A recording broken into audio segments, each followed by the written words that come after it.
That's who y'all think Skai Jackson is. And that is not who Skai Jackson is at all. Like, I think that's why people are equating her with like Marsai and like that type of young woman. Mm-hmm. And that is not who Skai Jackson gives. Organization that comes in and is like, hey, we need to make sure everybody gets educated, at least to a decent level. Granted, have they always made the right decisions? No Child Left Behind was trash. You should talk No Child Left Behind on a regular basis. But I'm saying, I'm gonna sound like a dick, but I don't think Bernice wants her daughter to be like a doctor or something like that. Like, I think that she wants her to be put up and not have to do the shit that she had to do, but still like get a rich shit. Is there a way to carry out mass deportation without separating families? Of course there is. Families can be deported together. Yeah. Funny. it's a sick nigga. But I knew that's what he was gonna say. The whole world is telling us, bro, y'all got a weird homeboy in here. You got a weird homeboy with the yarmulke. He over there spazzing on every day.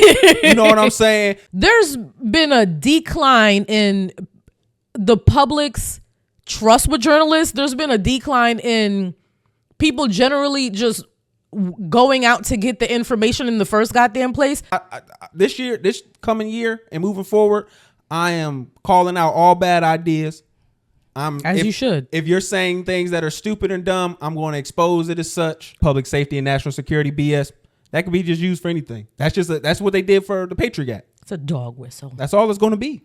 They're going to just use that as a dog whistle. I promise you, like, we are setting ourselves up to, especially the people of color, we are setting ourselves up to be the victim of all of this. Your whole life is revolved around talking about other people's lives. What the fuck do you think your podcast is doing on that podcast now? This podcast is sponsored by Graffiti Tax Services. For all your tax preparation needs, you can go to graffititax.com. We're going to put the link right here. It should be somewhere. And yeah, you can head to them for during tax season. And if you have any financial or tax preparation questions, head to Graffiti Tax Services. They're our new sponsor. Thank you to Graffiti Tax Preparation Services. That's it. All right. So, yeah, we're back. It's been a long week. Mm-hmm. Had a lot going on. You been all right? Yeah, I'm alive. You survived your second week under Trump? Yeah. All right. So, I mean, we had something to get into. You had an interesting topic that you want us to dive into. When's the first time you got in trouble for porn? Like, did you ever get caught watching porn? And when's the first time you got in trouble for it? No, I've never got caught, actually. Like, I was always kind of pretty thorough. Like, I knew how to, like, delete the history when other kids. I used to wonder how other people got caught. It's like, oh, I forgot to delete the history. How? After every time. That's part of the routine. Is you delete the history, clear the cookies, and just get. I never had an issue with that, honestly. But see, I'm a weird too. I'm a weird sample size because I had like sex before I started. Like, oh yeah, like that's really not a regular experience. Yeah, so I mean, it wasn't because people usually masturbate before they have sex. Yeah, it was the other way around for me. I learned it a different way. That's stupid. I you did it wrong. I got on the bike and then I got on training wheels. Like that's ridiculous. I mean, hey. But when I think you have probably an interesting story behind this, so I have a couple stories about getting caught watching porn. Honestly, like it happened. It happened way too much. I can't just imagine like being the parents of your daughter and then you just like, what is wrong with you? Like, why do you keep? Why do we have this continual issue with you? They were like, what the fuck is the problem? Like, no, the first time I ever saw anything pornographic, my friend brought like printouts of like the like naughty cartoon stuff to school, and then people were just like passing it around. I remember that. And that's the first time I ever even knew that like porn existed. So I went home and I just looked it up on the computer. Like, too much access. Yeah. Too early. Like, and I didn't think about the history or anything like that. Like, I think I had one instance where like this guy at school, it was when I was like elementary school, and you know, I had more attention from the girls than he did. So he wanted to like get like tips or whatever. And so I told him he got to go to pimp.com, and I wrote it down on a piece of paper for him, and he got caught with a teacher. And then the teacher ended up looking it up and got us sent to the principal office the next day because he was in like a little aftercare thing. So I was already gone at home when this happened. And so I come to school the next day. He tell me what happened. I'm like, oh my goodness. You got us caught up and in trouble. But no, that was probably the only other time. But they didn't tell my parents, so I was straight. The second time. I don't even think we should disclose the ages of you at this different time. No. The second time I got in trouble, I was like, all right, like I know I can't use the computer. You know what I did? I ordered it from like movies on demand. Huh? Yeah, you got them, huh? That shit was literally just on the bill, spelled out. The whole time, whole way. The whole thing spelled no little out. Dot at the end or nothing. No. $14.99. And then my mom asked me about it. I remember we were in the car and then she was like, this showed up on the bill, was it you? And I was like, I lied. I was like, no, it wasn't. And she was like, okay, well, since it wasn't you, we're going to have to call the cops. And I was like, it was me. You thought they was going to find you out? Yeah, like they were never going to call the cops. They knew it was me. Like what did you think? Like they was going to come with the evidence like, oh, here's your fingerprints on the remote when you I don't even know what I thought was going to happen. I want to know what you thought they knew. But I just didn't want them to like fully call the cops, and like I knew you thought the TV had surveillance on it or something, like it caught you red-handed. I'm just trying to figure out, like, because that was when I was younger. I kind of had an idea of like when and when not to lie. I was naive. No, I knew when and when not to lie. I knew when to tell my mom enough truths to when I could throw in a lie every now and again. Because then, like, I knew I had built up enough equity that I could say something that she wouldn't really go and check because I had finessed it. I wasn't that slick with my lies until I got older. I was 48 laws of power with it at like 7.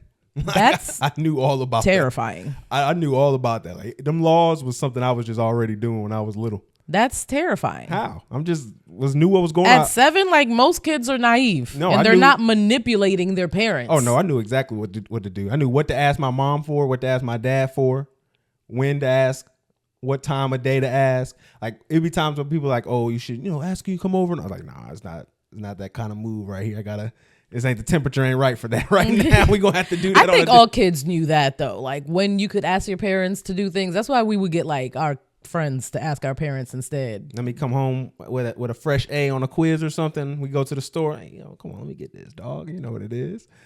Break that off for a young nigga, like, and then that's what they did. For me, it was just going out.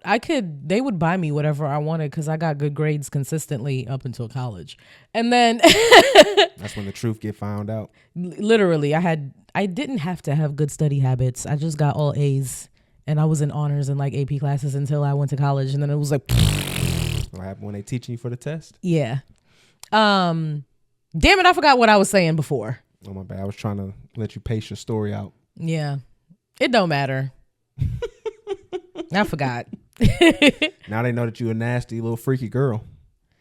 They been you that if they were listening. For sure. I mean, but consistently. Usually people think of that like starting at, puberty age and things like that. Not like when you're supposed to be watching the Cheetah Girls. I was watching the Cheetah Girls and Corn. I'm pretty sure you had like the Cheetah Girl Corn. No. Like link. No. Early. Where they was just like putting their faces on. I don't think that was ever a thing. They was putting their faces on bodies. That was what you was on. No. Family Guy porn though. Why? I'm kidding. That's there were just weird. that's what she brought to the class. Like was it in color? Like she used she used her color ink for that. Whoa.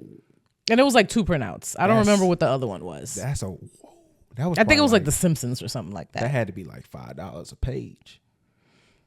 That's nasty. That's crazy, right? Yeah, doing you knew you was kind of you was out of pocket for that. Fun fact about her, in that same grade, she was sucking dick. What? What? Yeah, that news spread through our class like wildfire. Did she grow up like Jenny? She came in late in the year. She came in like as a transfer. Okay, so that already tells you there's some trouble. Had the jugs. She was like super. She looked like 4 grades higher than what she was. But it was like she was just. That was the setup. She just developed early. Yeah, she was put in a bad situation. She had the knockers. And then there was this other kid in my class who was like super tall, also super developed. And then they were like a thing. And then they both had mad free time. So she was always at his house. And then she was actually one of my best friends. She was in my friend group. So that was her Forrest? Huh? That was her Forrest Gump? What do you mean? Because I said she's living that Jenny life. Oh, yeah. Because Jenny had some rough shit going on as a child. There was a lot of shit going on with her. Yeah, I mean, you could tell. You already said. When you already put in transfer in the middle of the year, usually that's a red flag for like, okay. I was that girl like a couple times. Red flags. Wow. But yeah, so she told me, but like she didn't hide it. Like she was like proudly telling everyone that like she did this. Like she was a big girl now. Yeah, and it was crazy. And then all the guys were like, "Oh," and then all the girls were like, "Ah." That's crazy for that to be your big one. At a child age. Minor. That's your minor big one. That's sick. Yeah, sucking dick before middle school is crazy. Man, scary world out here.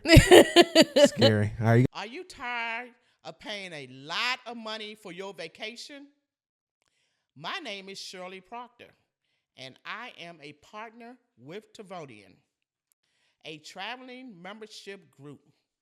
I can help you save time, money, help you and your loved ones see the world.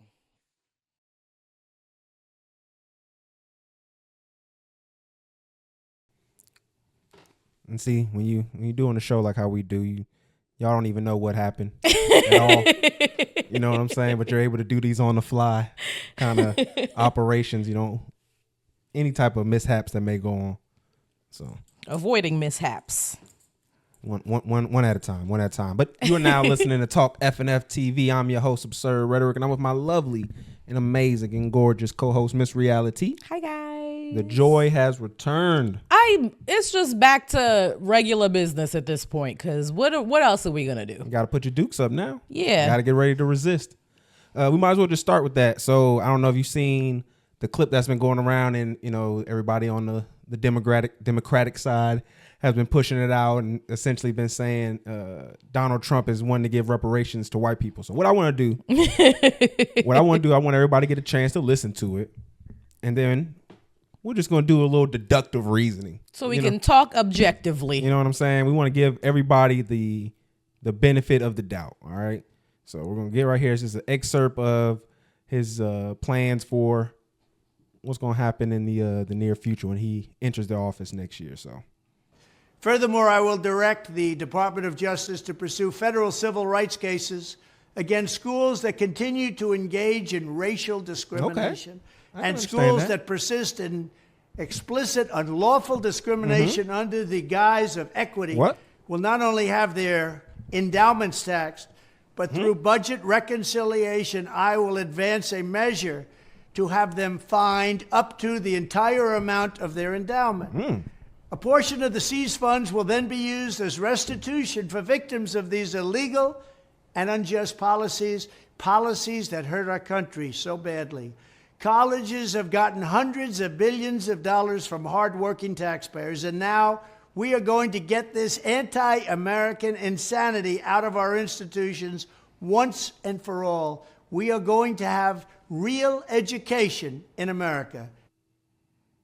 Okay, so talks about racial discrimination under the guise of equity. Now, one would assume we would have to ask the question, what schools would be considered like their foundation is equity? Well, I would even be before then is just even go into the criteria, what he was talking about with just the schools pushing this identity.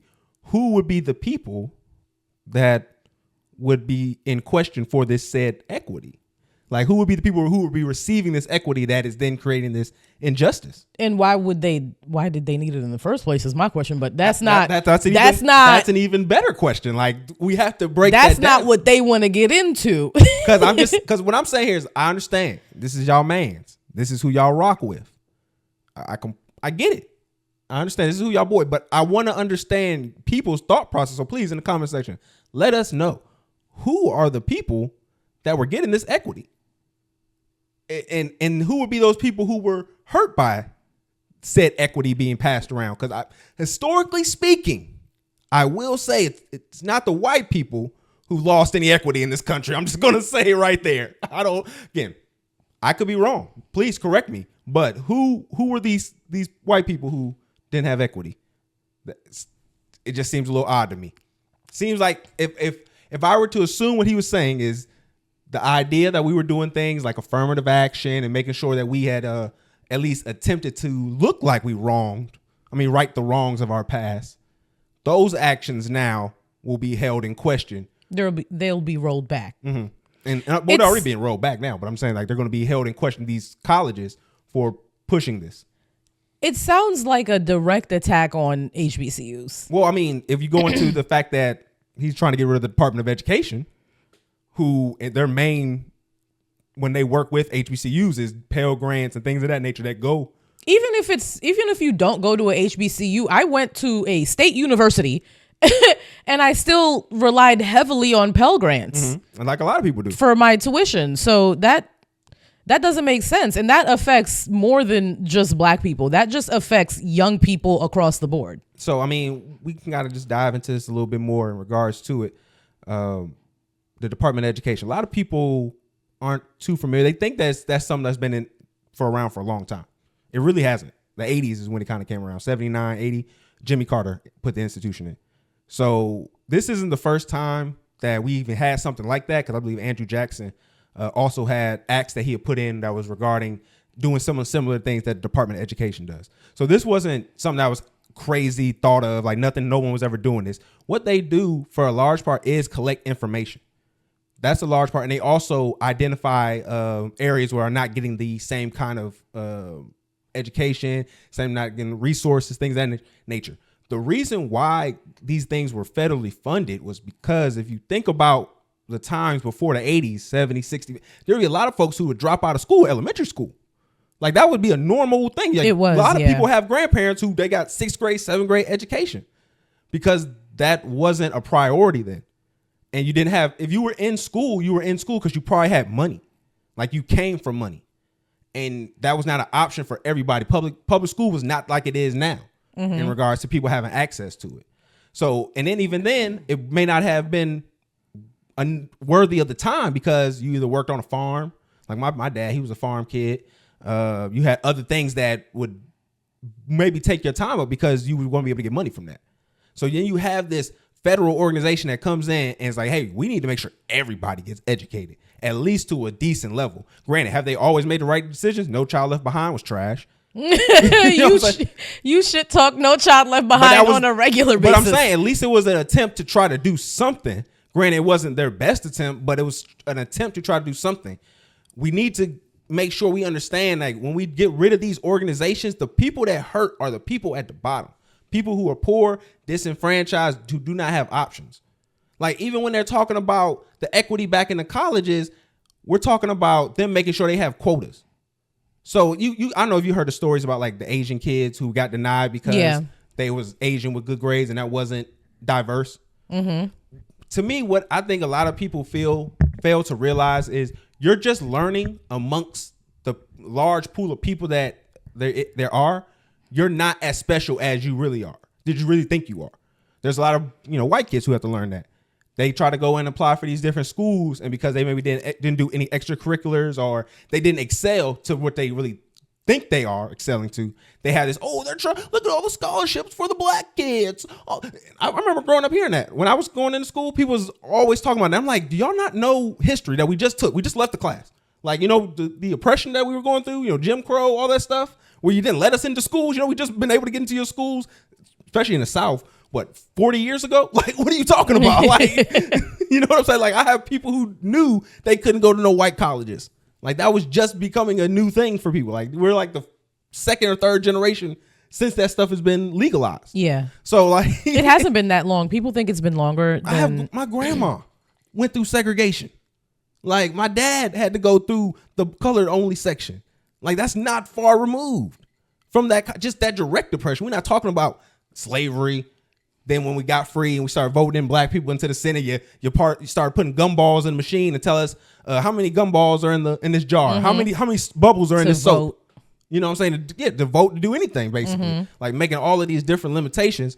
And that's what people don't understand, where a lot of these organizations bred out from, of making sure we reinforce not the white people losing out because you're actually adding people of color in, but making sure that the people of color in that should be in these positions, or at least be looked at, are given the opportunity. It seems like when you don't prioritize education, then there's for sure going to be a regression in the country. Like if you don't prioritize education, then everything goes to shit.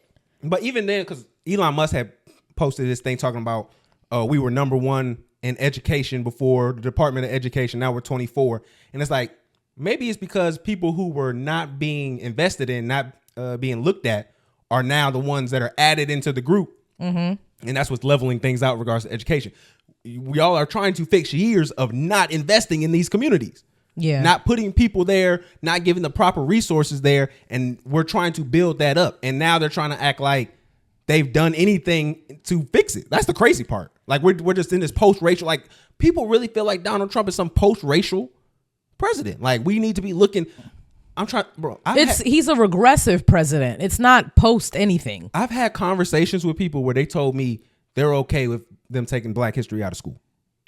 Like I'm literally having conversations with people that say that. That is so intensely Black idiotic. People, not white people, Black people saying that they're okay with that because of the other things that he'll bring. Like what other things? What other things would Donald Trump bring for you to be okay with Black history not being taught in schools? And then are you going to every single parent individually take it upon themselves to teach your children this when y'all motherfuckers don't know your own history in the first goddamn place? That's the crazy part, that like that was a lot of responses I was hearing, even in the spaces too, where it was like, oh, we can teach that at home. How? You don't know shit. How can y'all teach that at home when y'all barely know it? Y'all barely care to know it at that. And that's where it's like, I feel lost at some point having conversations with people where it's just like, I'm just looking for like-minded individuals to discuss things with, because we can no longer keep platforming bad ideas. My friend's not stupid. Shout out to y'all. We from New York. Because of the public school system, because, when I moved to Georgia, I was like, wow, y'all public school system generally was not good. I'm sorry, guys. This is not like a highbrow Negro thing. I just say, bring up random facts, and then niggas would treat me like I'm fucking, like I have a PhD. Like, oh, how'd you know that? I never knew that. And that was just like a common thing when I was dating. Just like a common thing.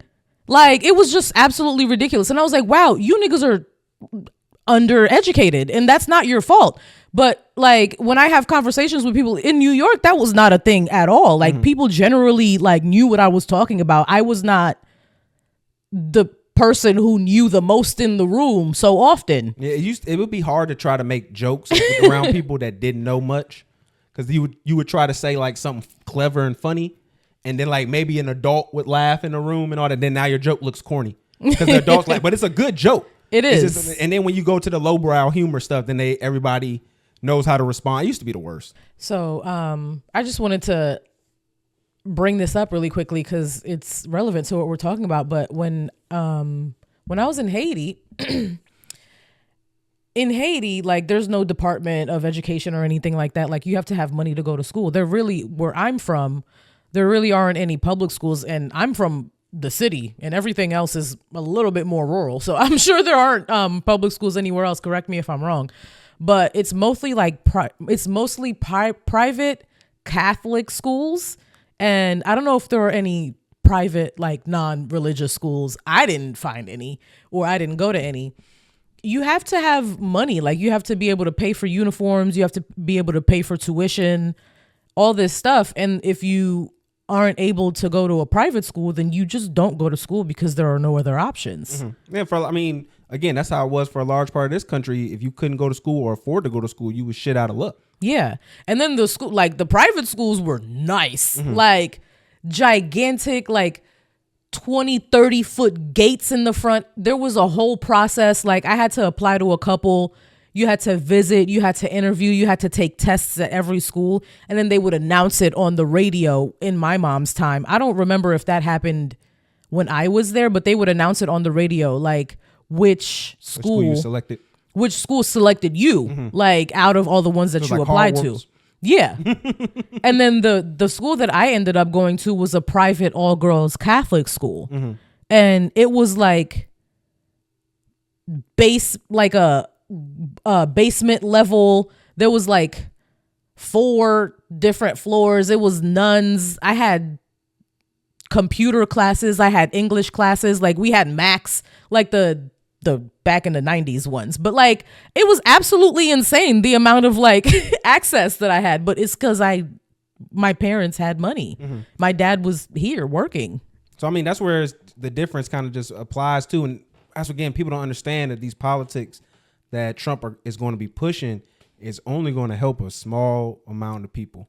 And those people are going to continue to do the things that are already messing up the communities of the disenfranchised. That's where the parts like people don't understand. Like even with this new cabinet that he signed or that he's announcing day by day, he's already said that Vivek and Elon is going to be part of his government efficiency team. Government efficiency? These guys? Efficiency? Yeah. What did I say? Efficiency? Oh, I need to get something to drink then. Government efficiency. There you go. But no, I'm just thinking to myself, so the dude who gets the most grants for his space program, again, I'm not saying space program is a bad thing or is not good for the country. I'm just saying when normal people think about these things, because we got to go to y'all people perspective. The way y'all look at everything, the nigga who play with space toys, who get government money to play with space toys, that's cool who you want for the government efficiency. That there's going to be zero efficiency. The nigga who want to take us to Mars so that we can terraform it, when if we could terraform Mars, why wouldn't we terraform Earth to fix it? Why wouldn't we just fix the motherfucker that we're on right now? So, I mean, but that's the dude you want to give. Like, y'all don't think he's scamming y'all because he talking about going all this big space shit. Y'all don't think he's scamming y'all. His stock been going through the roof since Trump's been elected. He's even told we should have put some money in that shit. He told Tucker Carlson that if Trump didn't win, he was scared he might go to jail. Why are you scared you going to go to jail? Like, these are the people he's electing into his like inner circle. And why would you go to jail? And we think that he has like our best interests in mind. Like it's crazy to me. It doesn't make any sense. But this is what the people wanted. It was funny. I was watching another video today and they were talking about, he asked a bunch of Republicans, like, what country who leads like Trump is doing good right now? Like, is doing better than the United States? They was talking about all sorts of crazy stuff. These folks then said Argentina. These folks said Argentina. Argentina, their like economy collapsed and everything is these folks don't know what ridiculously expensive. People can't buy groceries and everyone is starving. So then they go into the countries that countries that they did ask, and then they put like Poland and woman led. No, Poland. No, I'm saying is Poland. No, does Poland not have like a woman led government? Well, I'm just telling you what the guy said. The countries that they brought up. Okay. So they was like Australia, all these other countries around the world. They were trying to say are have a Trump like person in office and is doing good. Again, they was all wrong. Actually, a lot of those places were socialist places that y'all would call. Like that's the thing where it's like a lot Poland of places is very socialist, if I'm not mistaken. They even said like Norway and all that other stuff. No, all of those Slavic countries are liberal as a motherfucker. They leave their babies outside because there's so little crime. Look it up. I don't think that's Slavic. Slavic is like Western Europe, I think. I don't know, babe. I think they're I'm just Norwegian. saying words. Just white as a motherfucker. No, it's just funny where it's like folks don't understand what they're setting up. This guy, like the borders are that they have. Let me introduce y'all to this guy. So I believe his name is like Tom Homan. Just unruly individual all around. Just I feel like the racism just when he speaks, like it's no other. Flagrant. It feels like what was the dude who was in OJ's trial? Foreman, I think it was, the police officer. Mm-hmm. They said that was the racist cop. Like that's how he feels to me. Like when I hear this guy talk, I'm like, oh, okay, we're in some problems here. We have seen one estimate that says it would cost $88 billion to deport 1 million people a year.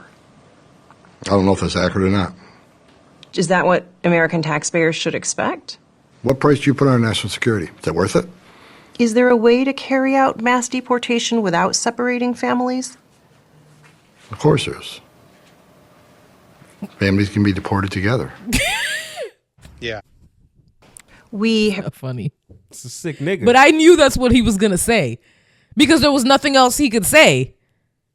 We're going to deport the families whole households deported together. I was watching so many videos about this guy. Like, he had one where he was like going back and forth with a government official regarding, like, they was in, like, I think they was on Capitol Hill. He was like, you work for me. You're a public servant. I'm a taxpayer. You work for me. Like, he said that to the lady in the midst of the back and forth. Like, she had to, like, hit the gravel. And that was gravel. That's gravel. Gavel. I can't get any words today. He had to hit the gavel. Going crazy. Shem's gonna love this episode. Hey, man, it happens, man. Had to hit the gavel. It was going crazy. Like, I don't think we understand what kind of folks y'all have unleashed upon us.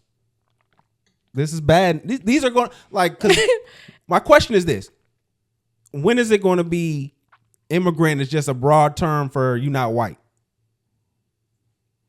That's what it feels like we're going to. That's eventually what it's gonna lead to if they do start doing this. Because I think he was even on. Let me see if I can. I think it's kind of like, it's logistic wise is unrealistic because Trump in his first presidency, like, his big thing was build the wall, and that didn't happen. Not to the grandeur that he told everyone that it was going to happen. And then this time it's the whole mass deportation thing. I don't think that's going to happen either. Okay, this is him on Fox News. Are you planning on deporting American citizens? No, exactly not. Look, the view, it's like the island of misfit toys. They don't know what the hell they're talking about. President Trump has made it clear. We will prioritize public safety threats and national security threats first. And that's what the focus will be. And there's over 1.5 convicted criminal aliens in this country with final orders removal that we're going to be looking for. There's thousands of gang members, illegal alien gang members we're going to be looking for. Now, I'm going to say, if you're in the country illegally, you shouldn't feel comfortable. Absolutely not. I won't feel comfortable if I'm in the country illegally. If I'm in some other country illegally, I'm not going to be comfortable. You shouldn't be comfortable either, because when you enter this country illegally, you have committed a crime. You are a criminal, and you're not off the table. Yeah, I don't believe y'all worth a damn. That public and national security, I believe that can be used for anything. Yeah. That public safety and national security BS, that can be just used for anything. That's what they did for the Patriot Act. It's a dog whistle. That's all it's going to be. They're going to just use that as a dog whistle. I promise you, like, we are setting ourselves up to, especially the people of color, we are setting ourselves up to be the victim of all of this. Because, again, when they start doing all this stuff, we are always negatively affected because generally we are in the areas that we can't defend ourselves. Mm-hmm. Have you seen all of the interviews with Hispanic people who voted for Trump saying that, like, they don't think he's going to deport hardworking illegal people? And yes, I have people in my family who are illegal and they're upset at me for voting for Trump. Like, I don't know what type of warped bullshit makes you, an immigrant, think that, like, you're a special immigrant. It's for proximity to whiteness. Mm-hmm.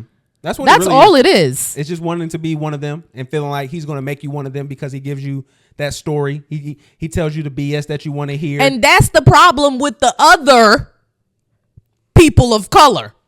I'm not pointing to him. That was exactly what you were doing. I'm not pointing. That's why I said it's not him. It's in the middle here. But that's the problem with the other people of color, because the y'all have more closer proximity to whiteness than black people. We are irrefutably not fucking white. Y'all get to use the same barber. So y'all think that y'all can hop in that bucket with them, but they don't want you in that bucket with them. They tell you that, like, y'all are not white, period, and they will tell you to your fucking face every single time. Remember what happened with Myron? Yeah. We talked about that clip with Myron. And they told him, he said, this is why we don't want to really work with y'all. Because the truth is, we want to get rid of y'all.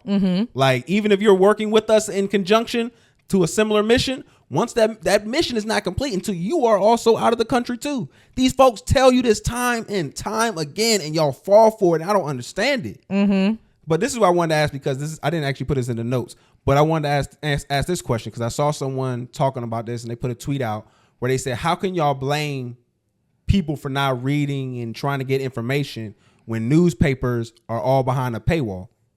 Like, all of the reputable news. Every single one. Because there's been a decline in the public's trust with journalists. There's been a decline in people generally just going out to get the information in the first goddamn place. People don't want print newspapers anymore. Newspapers have been struggling for a very long time to keep the fucking lights on. So they have to, in some way, be able to pay the journalists that are working there. And the journalists are getting paid shit. All of my journalism professors were full-time journalists at the same time, and they could barely make ends meet.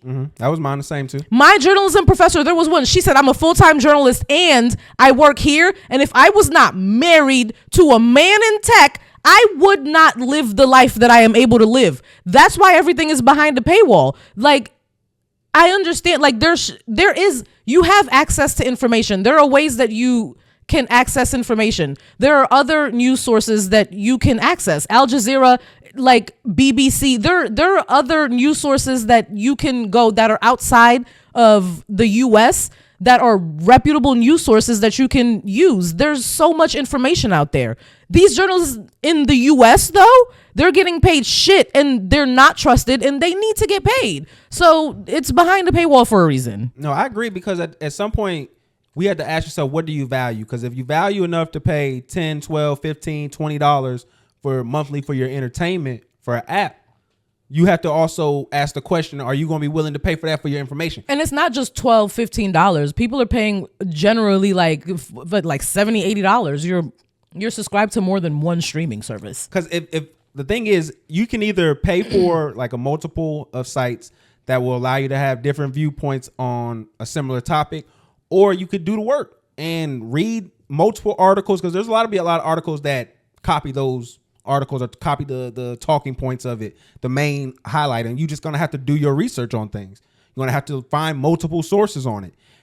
I think that at the end of the day, if we're going to call ourselves the free nation that we are, there has to be some responsibility from one another that, no, you need to be educated on these things. And if not, it's going to be shown in our conversation. That's why this coming year and moving forward, I am calling out all bad ideas.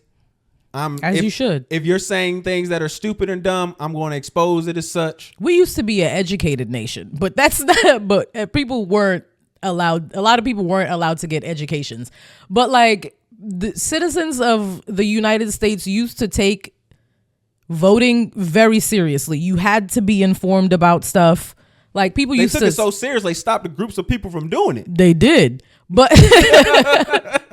that aside, right? Because I addressed that.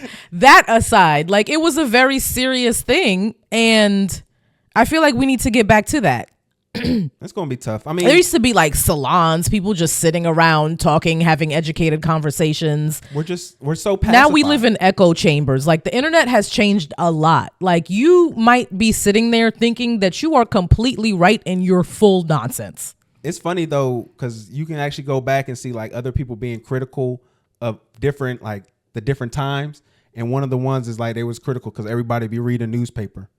And everybody's head was in the newspaper, so nobody was looking at each other when they were at like events and things like that. It's the same now, except we're on our phones. It's just at least there was some type of line of credibility that had to be had. Don't get me wrong, there was people doing yellow journalism and going over the top, but to me that was necessary because the people on the other side had way more power.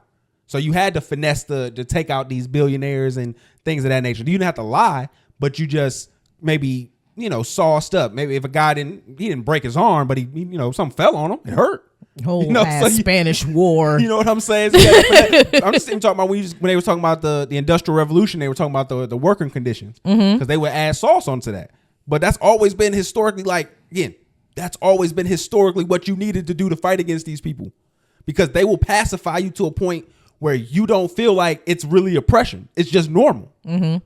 So that's why this shit is, to me, is why I go so hard for just making sure people have information, making sure that you can at least articulate your point, and if you can't, exposing that, showing that, hey, just say that you want to do dumb shit because you a dumb nigga.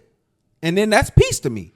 Like, just live in that. Or live in your hate. If you hate niggas and he help you with your hate of niggas, say that. Gay niggas, trans niggas, all that. Yeah. You speak hate to others. it. If you just hate others, then you go ahead and just be that. I just wish people would be honest to it, because they try to act like they stand on this moral high ground with it, and it's just, no, like, he makes you comfortable because he puts the hierarchy, and we're talking about Trump again, he makes the hierarchy where you feel like you are above this particular person for this particular identity that they may have. And in reality, he thinks y'all are all little pieces of shit. Yeah. I mean, y'all just everyone. Y'all are all poor. We're all poor. And we're not who he's trying to help at all. Not even looking your way. But then, like, that's always the thing with American politics. Like, you use the divisive bullshit to make people generally feel like they don't have a common interest. And if everyone came together and realized that, like, what issues actually mattered, all of them would be the fuck out of here. Like, we would get them the fuck out of here. A lot of y'all hating on the immigrants and all that stuff is like, that's the people we need to be coming together with, not working to be like their enemy. That's more bodies for the resistance that we need. Mm-hmm. But everyone is just scared. They think that, like, they talk about the Democrats wanting a handout or giving out handouts to people, but y'all going to this rich man like he about to do anything like that. That's all I hear from people, is that he gonna give out money. He gonna pass out the money. But it's like, bro, you don't even have nothing to start the game with. Those are like the most bottom of the barrel people who think that Trump is about to start giving out checks. Like, there wasn't a whole ass pandemic when when the government was giving out checks that he delayed to put his name on, so y'all could think that he was giving them out. Dumb motherfuckers. Like, it's rough, sometimes man. I just hate you niggas. It's a rough, man. It's just rough when there's so much information out there about people and you warn them on these things. They talked about Project 2025. Oh, that's not me. That's not my people. He's hiring people who was on the foundation. And he's gonna start, like, this is his plan. And I'm still worried about that police immunity. Yeah, that's just the one that's concerning. But on a bright note, he's delaying the TikTok ban. Got to get the wins where we can get them, right? Like, that's the only win. All right, well, let's switch it up. Bernice Burgos. Well, hold on. Let's stay in this before we get into that. We do got to talk about Kamala and her campaign. Oh, being $20 million in debt. How? That's why you raise $1 billion. I think it's because Kamala had to join the race late, so she had to do a lot to catch up. And she had to spend a lot. It was just blowing money quickly. How you do $1 billion in 20? Like, that's insane. Do we know how much Trump spent on his? No, she had way more. She spent more? She had spent way more money, but he didn't get a lot of his money until close to the end of the election with a lot of the tech billionaires with Elon and all that. Mm-hmm. So that's why you saw them picking up steam together, because that's when they started really donating and getting their promises from them and things like that. Mm-hmm. But no, I saw this was really nasty. They were asking still for people to donate to the campaign so that they could pay for, like, talking about for basically recounts for other positions and elections and things that were really close. So that's what they were saying they asking the money for. But in the light of this article coming out or this information, it's to cover the money. It's because they in the red. How much y'all give Megan? That's what I want. I heard they said they gave Megan five M's. What? That's what I heard. Because that pisses me off, because Meg the Stallion, I don't know how true that is. Her, like, if this is true, like, what impact does she have politically for you to invest $5 million for her to endorse you? I heard they paid for the ad on the Sphere in Vegas. That was like super duper expensive. They racked it up with them for that one. Well, good for the Sphere, because them motherfuckers are in debt. Yeah. And they will be for a very long periodically time. Periodically time. Like, for a while. So I don't know. This is just a mess. All of the information that keeps coming out about Kamala's campaign and just the Democrats in general just keep pissing me off. Yeah, it was clearly a setup. It was like she was not gonna win. And then they said they haven't been paying some of the people that was working on the staff. Like that's where they saying like a lot of that money isn't being shown at where the people on staff. It's just nasty. This like a lot of y'all. Oh man, this is nasty. And I just can't believe that 20 million after having $1 billion, raising all of this money. So then it's taking private jets are expensive, man. Well, it's not even that, she man. was a flying commercial. These folks was just gassing the price. Because, I mean, just think about it. The closer you get to the election, the higher the number you can grab. I would assume. I think that's why Cardi and them jumped on when they did. Because they were able to get that higher bag right because I swear to God, whoever was running Kamala's campaign, if you paid Cardi B for her endorsement, I'm like so over it. I'm so over it. Like, why pay Meg Thee Stallion and Cardi B when you knew black women was going to vote for you? They're not going to make anybody else vote for you. Not in Wisconsin. What was that for? I'm going to stop yelling. It's just like, I don't understand. Yeah, it just seemed overall, just the funding and the spending. It pisses me off. Was just done horribly. Because I think it could have been better served with more. You paid Glorilla. I'm just saying, even with just more individual act, I'd rather her been traveling more, being seen more than trying to pay for the celebrity. You should have instead of paying Cardi B to get there, instead of to speak, instead of paying Meg Thee Stallion, instead of paying Glorilla, you should have hopped your ass on whatever flight and however much it was to go do that Joe Rogan interview. I mean, that would have been a better idea. Like get some white men on your side, because obviously, like, that's who you should have been focusing on to convert the white men, the Hispanic men, the Hispanic women. Like, that's who you should have been focusing on. And then you focusing on black women when you knew we was gonna vote for you anyways. 92%.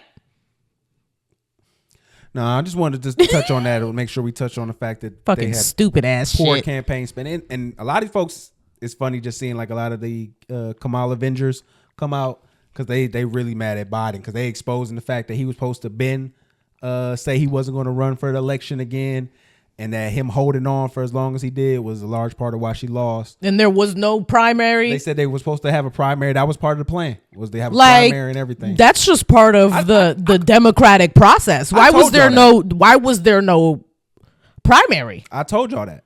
I told y'all Budden was the one this is the reason why he did not want to give up on that until he was almost forced to.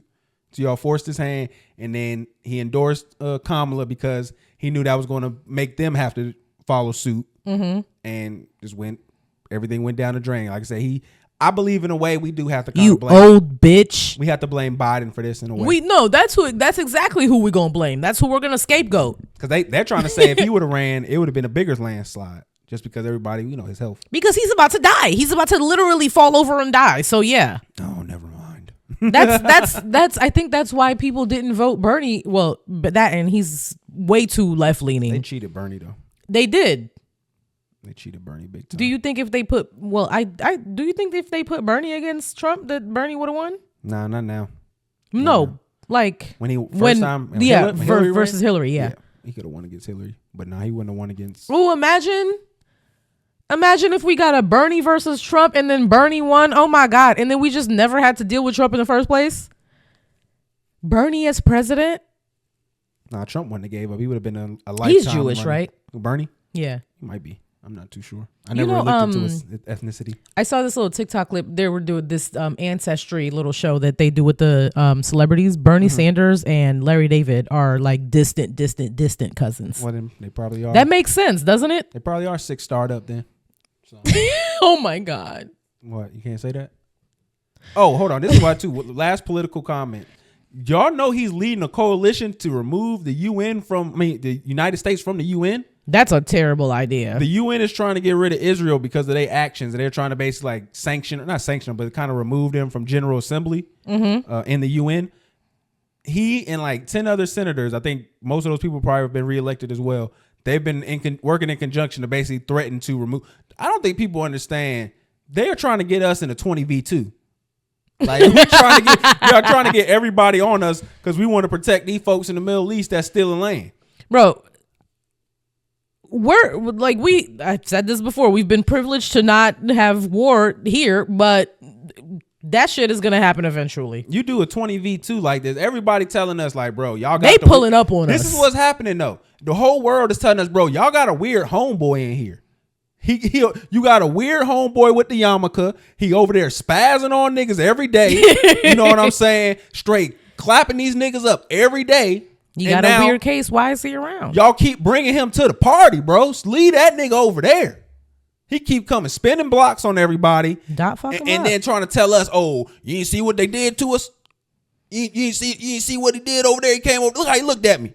He stepped on my sneakers. I had to pull it out. And shoot him 7 times in the face. That is who our ally and then pull up to his mama's house and then shoot his mama too and the kids in the house. Then burn the house.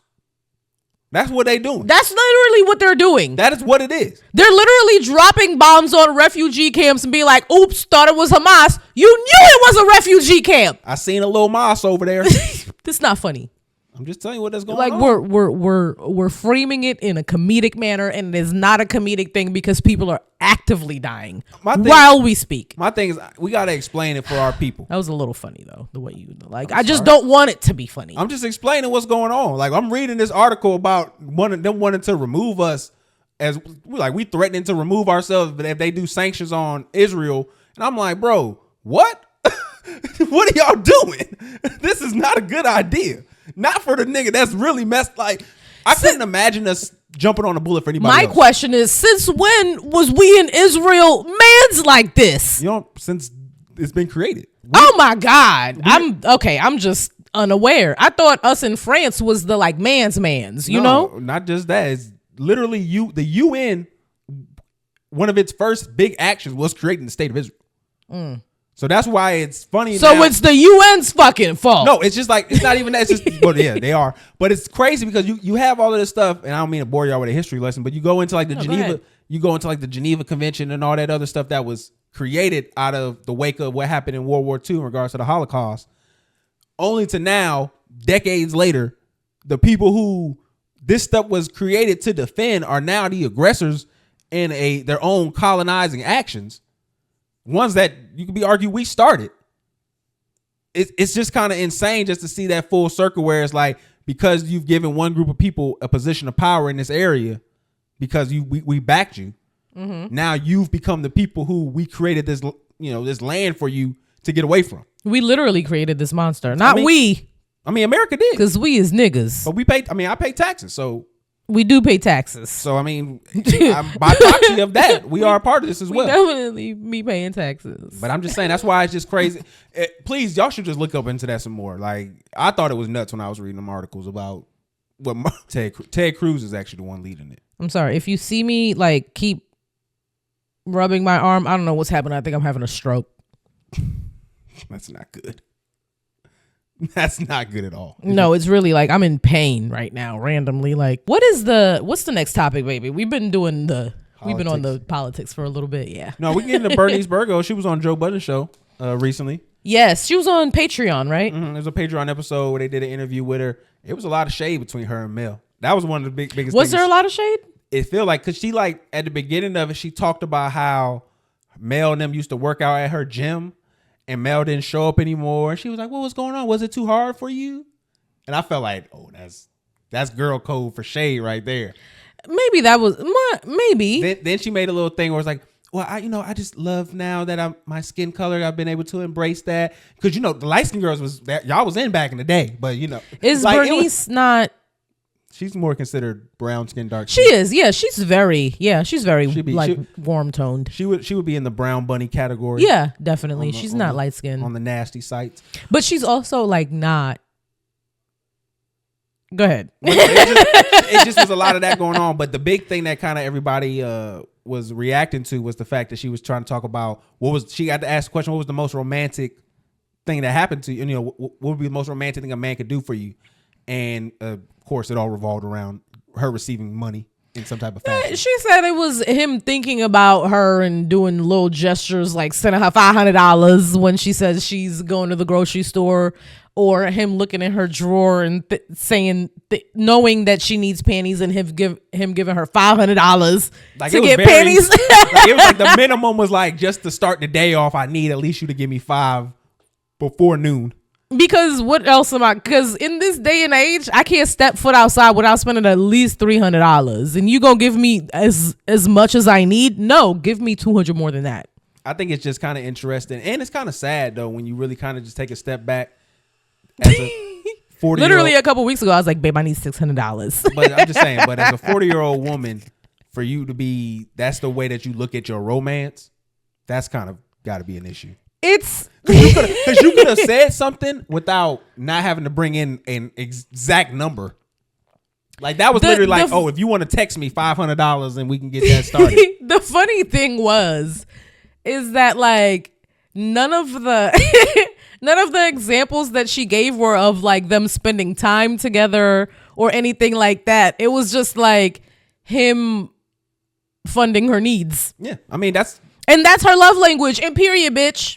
That could be your love language, but let's discuss the implications of that. Like we got to get into that. Like what's going on in your mind where when you're acting with these people, is everything a transaction? Like is everything in your life that you deal with other people a transaction? Are you just something to be purchased? Like then you have to get into the logical, conclusion of where that leads you to. Especially when and the sad part about it is you can think of the way you want to think, but there are young girls who are framing where they want to grow up as an adult to be where she is. We can't act like that's not true. And my question is like, where does the role of, okay, she can say that that's cool, but we also have to be the antithesis of it. I'm having a hard time wrapping my mind around, what do you mean young girls? Like young girls just watching a Bernice Burgos. Okay. High school year girls. Because they definitely are watching these types of interviews. Or at so least the clips. Yeah. Because they not, no 18-year-old girls are subscribed to Joe Budden's Patreon. I would argue that's worse too, because now you're not even getting the full content. You're not getting, not at all, no. There are definitely girls who are looking up to what she's doing, but that's because they probably don't have a good parental unit solid enough to. I would argue that's not the case. No, anymore. because if you, the money is she went on there and said she was making on a light day $30,000. That's what I wanted to talk about next. And then talk about she making. But I'm saying all that has to come into play when you have this conversation, because I'm not trying to be like the old man on the yard shaking his fist, but it's like when you talk about your love language is a cash app. You talk about the life that you was living, you making $30,000 to $70,000 in a night, which there was Breakfast Club notes that were coming out, Breakfast Club video clips that came out that said you were only making $8,000, but we won't got to wake that up. Well, it might have been this is her saying that. Yeah, no, I saw that clip also that she said that she was only working on Sundays and she would make like $8,000 on the Sundays. But that might have been like when she slowed down. Even then. Because if she was only working on Sundays, I would imagine that in her heyday, there was like a couple girls who worked at, I think, Starlets, and they were like the star tenders. It was her, the Asian girl with like the half shaved head, the other like all of them body crazy. And then people were like flying in from all over the country to see these girls specifically. So it wouldn't be like super crazy to me that like in the beginning couple months, or when she like really got popping and people really knew her, that she was making this amount of money. Maybe not for the entire time that she was. It probably was like a 6-month span, a summer. Maybe, maybe it was like one summer that she was really hot. Maybe like somebody mentioned her in a song and then she was like super popping, and then that like she took it and ran with it. Because she said she was only a bartender for like 3 years, right? I mean, those numbers, all that changes. That's the thing where it's like when you has she said a different number before? I haven't confirmed in regards to that. Because okay. I just it's again, every time I hear it's 4, 5, 6. It's just different things. So, and again, those could also just be as the time progresses in regards to, because like she doesn't do a lot of interviews, but when she does do them, they kind of do numbers. Because I remember the Breakfast Club one did numbers when she jumped on there. My question here is this. So they talked about Drea. Mm-hmm. Oh, they did? Yeah. They talked about Drea. Joe asked her about Drea. He tried to be coy about it. That was probably his best question of the night. And this is why these kind of women get on my nerves, because she was so disingenuous with the conversation. Oh, I don't see a problem with it. And then when they switched it around and brought it to her daughter, now she was questioning, but she knew she had to say one. She knew what side she had to be on to save face with it. Okay, so what were these questions? So they were just asking her, these women saying that they're being predatory. Do you think it's predatory what they're doing, going after these young men? How is it predatory? You don't think he's doing where he want to be at and all this other bird talk? Yeah, the and then logic. What did they ask her about her daughter? They said, so your daughter. How would you feel if your daughter was bringing home a 50-year-old man? She says, for one thing, my daughter wouldn't just bring anybody around me. For one thing. So now you're saying you kind of not looking, you're not thinking it's real because you're not seeing it. And then she tried to save face with it, where they was like, well, he went through all the rigors she wants to introduce you to. I would have to be cool with it. She's a grown woman, all this other stuff. You would not be cool with a nigga who is your peer, nigga who used to spend money on you in the club, now hitting on your daughter. Low-key, I think she would be cool with it. You think so? You think that these women don't have any morals? I feel like no. I if you've been doing this for as long as you've been doing this, and now your baby daddy is mad young, and like I don't think her morals are the tightest, most upright thing. And then I feel like she probably. Are we talking about Drea or no? Bernice. She said her baby daddy was young, so. Oh, isn't her baby daddy young also? No, she was just dating Jalen. Okay. She didn't have a baby with him. Okay. But she was still engaging in the same predatory activity, and if she got pregnant, she would have kept that little 100%. motherfucker. So, same boat. She's in the same boat. But damn it, I lost my train of thought again. Well, we're just talking about how she was with Drea. You said that.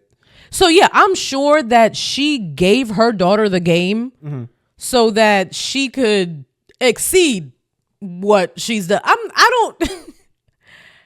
I'm gonna sound like a dick, but I don't think Bernice wants her daughter to be like a doctor or something like that. Like, I think that she wants her to be put up and not have to do the shit that she had to do, but still like get a rich nigga. So if a 50-year-old man wants to put her daughter up, then I think Bernice might be okay with that. I just think that. I think she might be okay with that because she comes from that cloth. Yeah, I mean, at least there's a level of consistency there. I'm not going to. Because there are a lot of women who do that. I'm not going to stick my nose up at her in particular because not at all. Do what you got to do. Have her put up. Get it how you live or whatever, but you flawed because that shit is predatory.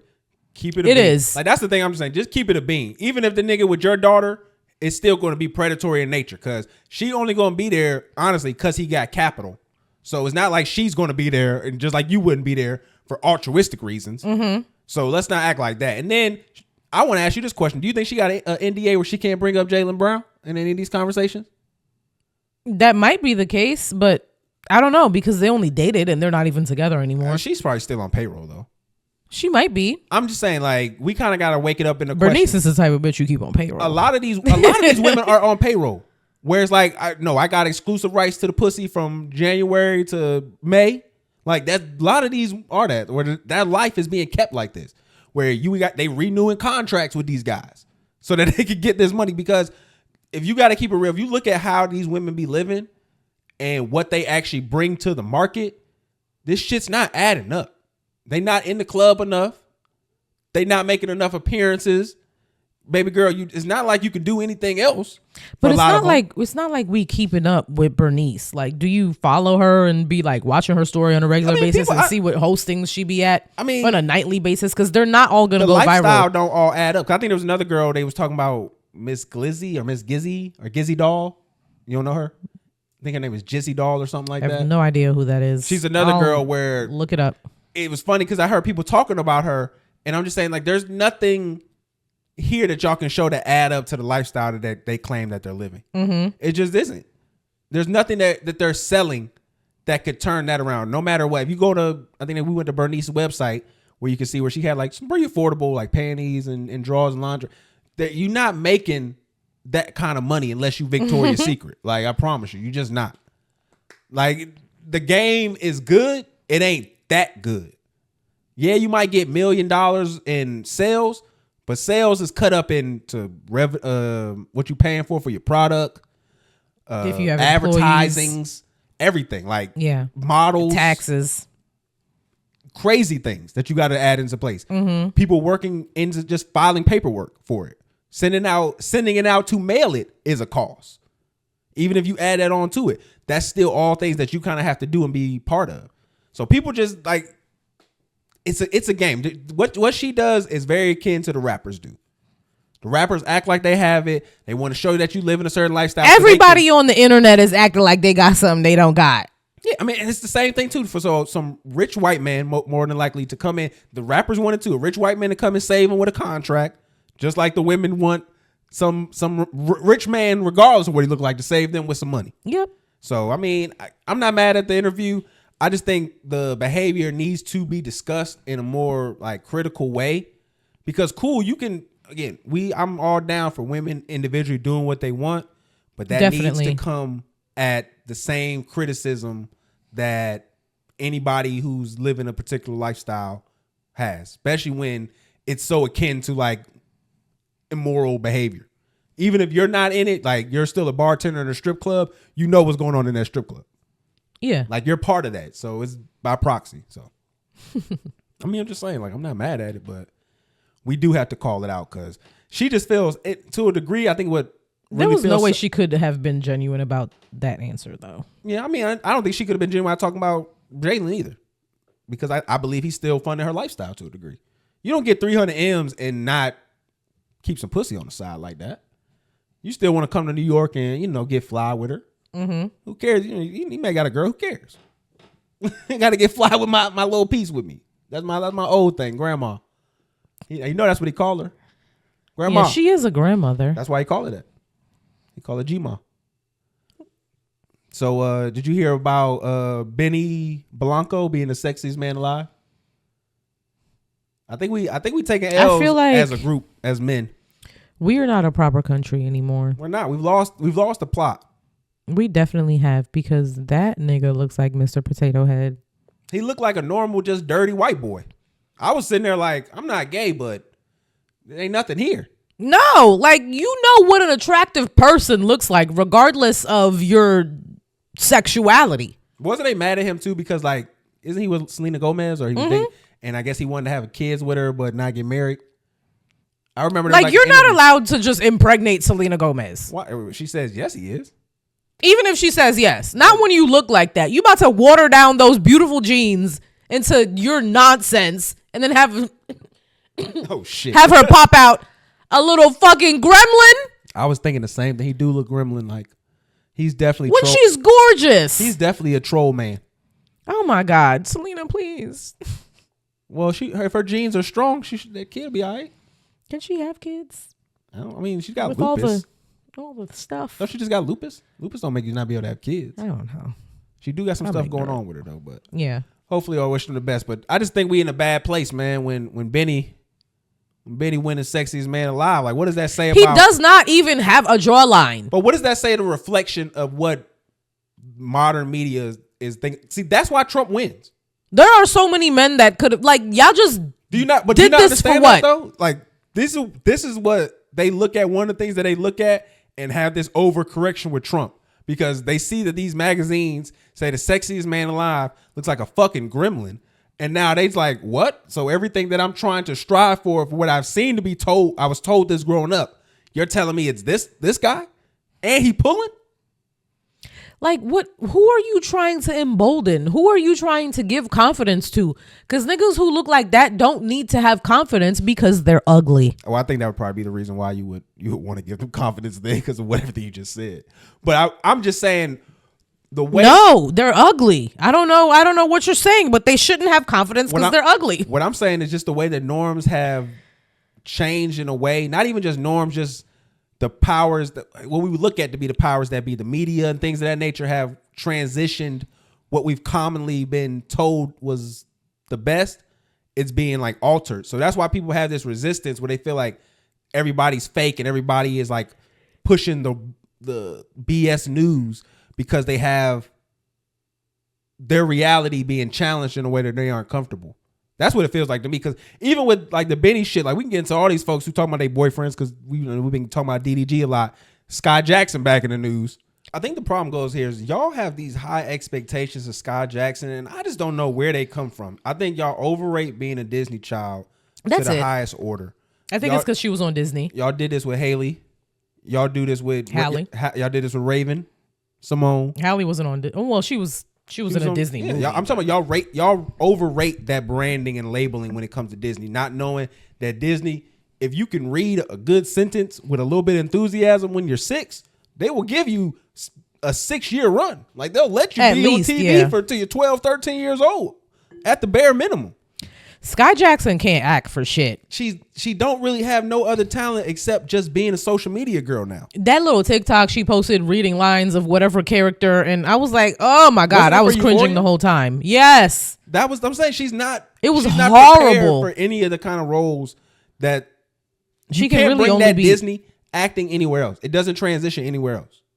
Well, some people transition it, but she can't. Zendaya literally was a Disney kid, and she literally got the Euphoria role. Those people have talent. Yes, that's what I'm saying. You have to have her role. If you look at her role, like Zendaya played on multiple shows. She wasn't just on one show. She started on one show, then got her own show doing something else. Yeah. So that didn't happen for Skai. Skai was I always watched both of those shows. Skai was always a side character on the show that she was coming up on. Yeah, and she was a child too. Yeah. And that white girl was the main girl on that show. Yeah, there were like probably other 2-3 more main characters before passed her. away. So yeah, I think that y'all put her in a position and on a pedestal that she doesn't deserve to be in. I just read so many comments thinking like people like, oh, why is she with this guy? Or yo, you go to the people that you feel common with. She feels common ground with this person because she is aligned with that. She is not. She don't think as high as herself. I think as people do. It's just so crazy because of how crazy he looks, and then like he's allegedly a drug dealer. He's in jail right now. Like he has 2 children already by one baby mother, I think. Like you just wouldn't expect her to end up with a nigga like that. Because y'all expect too much of her. Again, what has she done outside of these kid shows that make y'all think she's somebody to even look at her like a celebrity now? I don't see it. I'm talking about people saying like she dropped the ball, she fumbling the bag. What bag did she have? There was no bag. Allegedly, y'all, from the blind items, right? Mm-hmm. There have been like things coming out about her for like a couple years now, and her mother has been sending cease and desist to all of the blind item pages. Mm-hmm. They said that she was pregnant with this man's baby 6 months ago. They were right. She's pregnant. They also said mad long ago that she's been yachting. Do you know what yachting is? Mm-hmm. You told me that. You said this on the show. Yes. So they sent out a cease and desist for that too. So she's been outside, I guess. And there is no money. That's what I'm trying to say. There is no bag because that's allegedly what she's been doing was yachting. She did a raffle for her laptop. Yeah. Like a used laptop. And then try to act like I wasn't doing it for the money. Come on.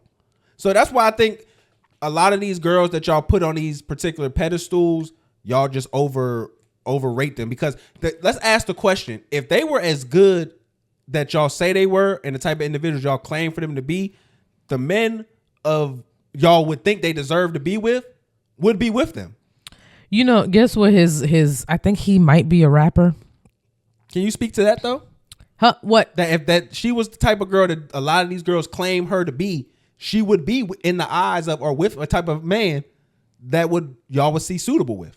Yeah, if she was with anybody, because she's 22 years old. Like I'm just saying, we gotta have to put things in perspective. You know who I feel like people are putting her on the same level as Storm? No. I'm forgetting her name, but the talented young lady from Blackish, the young girl. Yari? No, the dark skinned, the young girl. What's the start? Her name started with an M. Marsai Martin. Mm-hmm. That's who y'all think Skai Jackson is, and that is not who Skai Jackson is at all. Like, I think that's why people are equating her with like Marsai and like that type of young woman. Mm-hmm. And that is not who Skai Jackson gives. And that's not who she's been giving. But has Skai for even had a while. role close to that? No. In any capacity? No. She didn't have a big role on Blackish, but she at least did the movie with what's Shawty name? Issa Rae. Yeah, she did the movie with and Issa. she produced that movie also, and she has been doing amazing things. And she's gorgeous and she's talented and she keeps herself together. That's who they think Skai Jackson is. I don't even think they're Skai Jackson is gorgeous though. I don't even think they're in the same league when it comes to character. No, but that's who people. Oh no, I'm just saying. Yeah, I'm just. They're not in the. They're not in the same ballpark whatsoever. They're not playing the same game. Mm-hmm. Okay, but guess what this nigga's rap name is? OTF Red. No, you're not going to be able to guess. It's Yerky Yerky. Skai Jackson is pregnant by a nigga named Yerky Yerky. And did you see the post they So, said? The post that they said was hacked was crazy because he said this Disney Channel bitch, but he spelled it like Chanel. It was like Disney Chanel bitch. So I thought he was trying to be like fly and be like she a Disney Channel girl that thinks she a Chanel girl. Like I thought he was trying. He just couldn't spell. He probably can't spell. That's what I gathered after other people were talking about it. Also, this young man, I don't know if he has recently gone to jail. Hold on, before I start talking, let me just look it up. Also, too, to speak on her character, do y'all forget, because we reported on this, she beat the nigga up and went to jail. Like, did y'all forget about that? She put hands on that nigga and had to go to jail for it. They had it on video. And she was pregnant when she did it. Like, endangering the life of the child.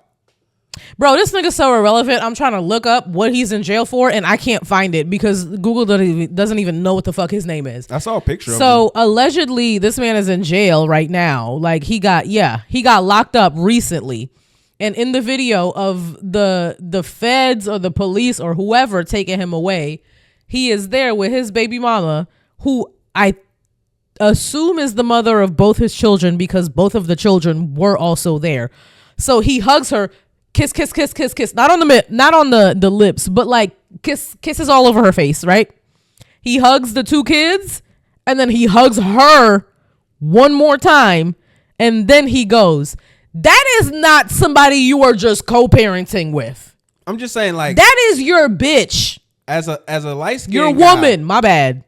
As a light-skinned guy, I could tell you some easy red flags to kind of point out with this guy, all right? So the fact that it looked like he got to put his hair waved down to get a lineup. Like, it's not like you just kind of cut it down. You can tell that is a problem. So you can already look like he has a white parent. Oh, my God. And I mean, he has red hair. Not a lot of black people have red hair. He got OTF on his arm. This nigga's not from Chicago. I don't even think he know Dirk. So, like, incriminating yourself like that is a red flag. Also, money dollar signs on your forearm. No future. That's usually trying to tell you, like, I'm not going anywhere when that happens. Just trying to keep it a bean with you. Like, he looked like he tried to, like, create the Chris Brown model. Like, he looked at Chris Brown and was like, okay, that's the light-skinned guy I'm going to be. And then he failed at it. Like, nigga look like a Smurf in this picture, like a red-headed Smurf. Papa Smurf. This is definitely an SPF 80 nigga.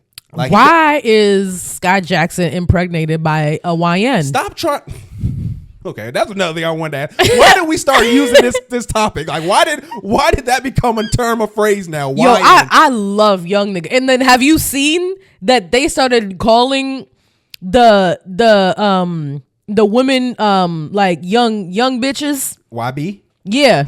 Young boy, but young bitches is like, why are y'all making this a thing? Like, I don't know because I've been hearing this everywhere now. They need to be categorized differently than like just niggas on the streets. You know what I think? Because they have a different temperament, and then they look completely different too. And then some of them don't be bout shit for real. They just be having ski masks on. But I think what it is what we're kind of being victim to is the algorithm. And the fact that if it has nigga on something, it's gonna be less likely to push it out. So instead of putting young nigga or spelling it out, you gotta say YNs. You just say we're just falling victim to the algorithm. Like the algorithm is going to actually create. Or our do speech. you not think that it's just? Yeah, it's that, but also like AAVE on the internet. True. There's gonna be like internet slang now. There's a whole TikTok vocabulary that if you didn't know, but ours wasn't. You wouldn't know what you were like listening to. When we were communicating particular things, it wasn't. We didn't have as many stuff for just nouns. A lot of our stuff was like a sentence that we would like age, sex, location. Like we had stuff like that we would pass out to kind of shorten our speech, or we would shorten the words that we were using. These niggas are shortening phrases. Yeah. Like where are we, young nigga? We do YNs. I think it's hilarious. It is hilarious, honestly. but it's also sick. It's like there's dark implications to this. Well, you can't just, especially now that we're in like a TikTok age, and you can't just say nigga unless you're being racist. But if you're a nigga and you say a nigga, TikTok does not like that.